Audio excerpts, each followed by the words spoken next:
Hello everyone, एक बार फिर से स्वागत है आपका इस चैनल में। आज हम लोग बात करेंगे कि एसएससी सीजीएल में लगभग सबसे पहले मैं ये अपडेट दे देता हूँ कि 8 और 9 को आपका सीजीएल का जो करेक्शन करना है वो फॉर्म आप करेक्ट कर सकते हैं आज और कल। आज 8 तारीख है और कल 9 तारीख, तो 2 दिन है आपको करेक्शन करना। शायद लिंक नहीं खुल रहा था, बहुत तो बोल रहे थे, तो आप एक बार चेक कर लीजिएगा लिंक खुल रहा है या नहीं खुल रहा है। ठीक है, तो चलिए उस पर बात अपडेट दे दिया मैंने।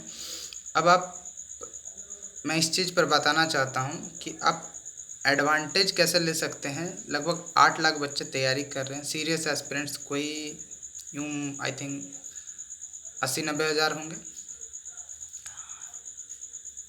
बट उस 80-90 हज़ार में से आप एज कैसे लेंगे? एज कैसे लेंगे दैट मीन्स दूसरों से आप आगे कैसे रहेंगे। एज एग्ज़ाम्पल मैं एक एग्ज़ाम्पल देता हूँ आपको कि सभी बच्चे झारखंड जी के पढ़ रहे हैं। ठीक है, सभी बच्चे झारखंड जी के पढ़ रहे हैं और साथ में आप भी झारखंड जी के पढ़ रहे हैं। सभी पढ़ रहे हैं और आप भी पढ़ रहे हैं झारखंड जी के। अगर आप 35 बना के आइएगा तो वो भी तो 35 बना के आएगा ना, वो भी 35 बना के आएगा। तो फिर आप एज कैसे लेंगे? एज कैसे लेंगे दूसरों से? और लैंग्वेज पेपर में अगर वो 80 कर रहा है तो आप भी 85 करेंगे, वो 90 कर रहा है तो आप 95 करेंगे। इस तरह का कुछ थोड़ा मोड़ा 5-6 क्वेश्चन का, क्योंकि लैंग्वेज पेपर जो बनाया जाएगा वो एक इक्वल बनाया जाएगा। ठीक है, क्योंकि किसी हिंदी का हार्ड बना दे ऐसा नहीं होगा।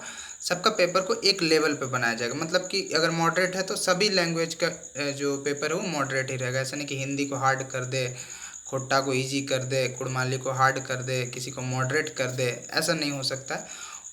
वो भी चाहेंगे कि एक लेवल पे बनाए। तो सभी लोग मुझे लगता है कि लैंग्वेज पेपर पढ़ रहे हैं, सभी लोग उस पर मार्क करेंगे। सभी लोग झारखंड जी के पढ़ रहे हैं। यूट्यूब में तो झारखंड जी के ही केवल पढ़ा रहे हैं टीचर्स, झारखंड जी के झारखंड जी के झारखंड जी के। ठीक है, बहुत इंपॉर्टेंट है, 120 मार्क्स है झारखंड जी के पे। झारखंड जी के इम्पोर्टेंट है, बट झारखंड जी के इम्पोर्टेंट है, बट मेरा कहना ये है कि क्या झारखंड जी के सिलेक्शन होगा? तो मैं कहूँगा नहीं। केवल और केवल आप वहाँ 120 मार्क्स में से कुछ 35 या 36 करेंगे, बाकी भी 36 ही करेंगे। 35, 36, 30 तो करेंगे ही। ठीक है, क्योंकि झारखंड जी के बहुत 30 मार्क हाँ वाला चीज़ है नहीं। कोई कंसेप्ट है क्या झारखंड जी के में? नहीं, फैक्चुअल बेस पूरा है, पूरा फैक्चुअल, कुछ कंसेप्चुअल है नहीं। CNT SPT थोड़ा हार्ड है, वो है नहीं सिलेबस में। ठीक है, और रहा बात स्टेटमेंट बेस्ड क्वेश्चन भी देगा तो भी आप बना लीजिएगा। तो मैं यही कहूँगा कि झारखंड जी के पढ़िए, बट इसके अलावा आप अगर एज पाना चाहते हैं तो 4 सब्जेक्ट पे स्पेशल फोकस कीजिए। वो 4 सब्जेक्ट आपका है general science, mathematics, reasoning and fourth one is the computer. ठीक है, इन 4 सेक्शन पे फोकस कीजिए। 4 सेक्शन में कुल मिला के 20-80 क्वेश्चन, 80 इंटू 3 मार्क्स मतलब कि 240। और इसमें से आप कोशिश कीजिए कि 200 से 210 मार्क्स मेरा आए। मैथमेटिक्स में तो मैं कहूँगा कि 19, रीजनिंग में 19, साइंस में लगभग 16, 17 और कंप्यूटर में मान के चलिए कि 16-17। ठीक है, इतना लाएंगे तब जाके आप एक सेफ जोन पर आएंगे। देखिए आप एज कैसे मिलेगा। बहुत बच्चे को साइंस समझ में नहीं आता है, कंसेप्चुअल बेस्ड साइंस पूछेगा, फैक्चुअल बेस्ड साइंस नहीं पूछेगा। मेरा एकदम 101% कन्फर्म मैं बोल रहा हूँ कि कंसेप्चुअल बेस ही पूछेगा। जिस तरह से लाइक इस साल ग्रुप डी में बहुत बच्चे रट के गए थे, लेकिन वो उन्होंने पूछा कहाँ से? NCERT से कंसेप्चुअल बेस पूछ दिया। देखिए अच्छा लड़का का सिलेक्शन नहीं हुआ जो 5-5 साल 6-6 साल से कह रहे। तो रटने की बजाय मैं कहूँगा कि कंसेप्ट पे ध्यान दीजिए, NCERT को रीड कीजिए। ठीक है, NCERT का फैक्ट डेटा बेस, फैक्ट नहीं कंसेप्ट जो है उस पर फोकस कीजिए, न्यूमेरिकल्स बनाइए और उसके बाद आप रटिए। आप पहले कंसेप्ट देन आप MCQ लगाइए। बच्चे यहाँ डायरेक्ट MCQ लगाते हैं।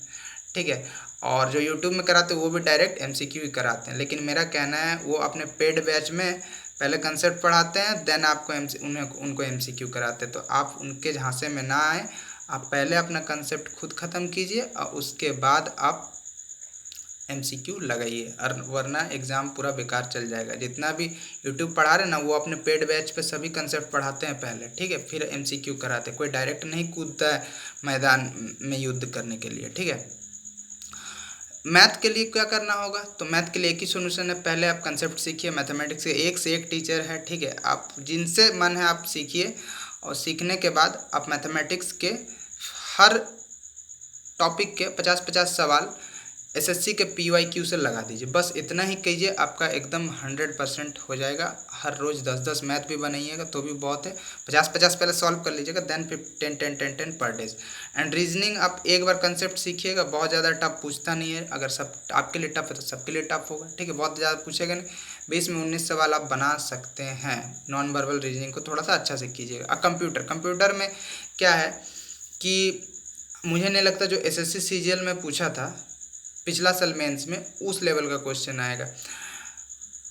तो मैं कहूँगा कि आप अरिहंत से या लूसेंट से किसी एक से आप पहले अपना कंसेप्ट ख़त्म कीजिए एंड देन PYQ एसएससी का लगाइए। और 4-5 एग्ज़ाम जो है, जो पिछले 4-5 एग्ज़ाम के जो भी मैथमेटिक्स के ये हैं, वो 4-5 एग्ज़ाम के आप क्वेश्चन उठाइए और उनको लगा लीजिए। बस इतना ही सफिशिएंट है कंप्यूटर के लिए। बनना होगा तो बन जाएगा, नहीं बनना होगा तो नहीं बनेगा, ठीक है। 16-17 क्वेश्चन आपका हो ही जाएगा अगर आप अच्छा से कंसेप्ट पढ़ लेते हैं। और एसएससी जो मेंस में पूछा था पिछला साल, मेंस में जो पूछा था पिछला साल 2022 में, और इस साल भी शायद हो जाएगा। आई थिंक मेंस सीजीएल से पहले ही मेंस हो जाएगा। जैसे सीजीएल से पहले एसएससी सीजीएल का मेंस हो जाएगा तो उसका क्वेश्चन भी आ जाएगा। और पिछले 5-6 साल के जो भी डिफरेंट एग्जामिनेशन, वहाँ से कंप्यूटर उठाइए और आप क्या कीजिए, उनको सॉल्व कर जाइए। बस इतना कीजिए। ये 4 सेक्शन आपका बहुत इंपॉर्टेंट है। यही आपको एज दिलाएगा, यही आपको मेरिट भी में भी यही नाम दिलाएगा, ठीक है। बाकी झारखंड जी के सभी पढ़ रहे हैं क्योंकि सबके लिए आसान है। रटना तो है, रटने के लिए एक से एक धुरंधर बैठे हुए हैं, ठीक है। तो मेरा बात मानिए, 4 सेक्शन पे ध्यान दीजिए ज़्यादा से ज़्यादा, ठीक है। और साथ में करंट अफेयर्स हर रोज़ आधा घंटा या 1 घंटा पढ़िए।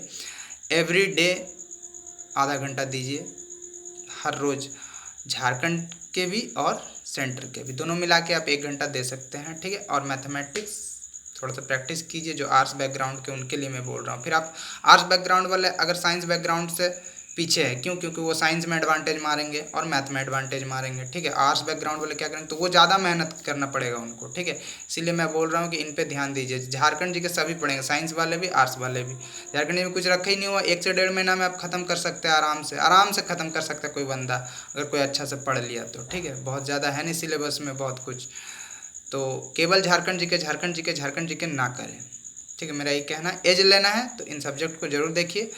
मेरा ये सजेशन कैसा लगा ज़रूर बताइएगा, ठीक है, कमेंट बॉक्स में। मैं सही कह रहा हूँ या गलत, अगर मेरिट में नाम आना है तो इस बात को ज़रूर गौर कीजिएगा। Thank you for watching this video. और वीडियो आएंगे, मैं काम पे लगे रहता हूँ, मैं भी पढ़ाई कर रहा हूँ तो मुझे भी थोड़ा समय नहीं मिलता है।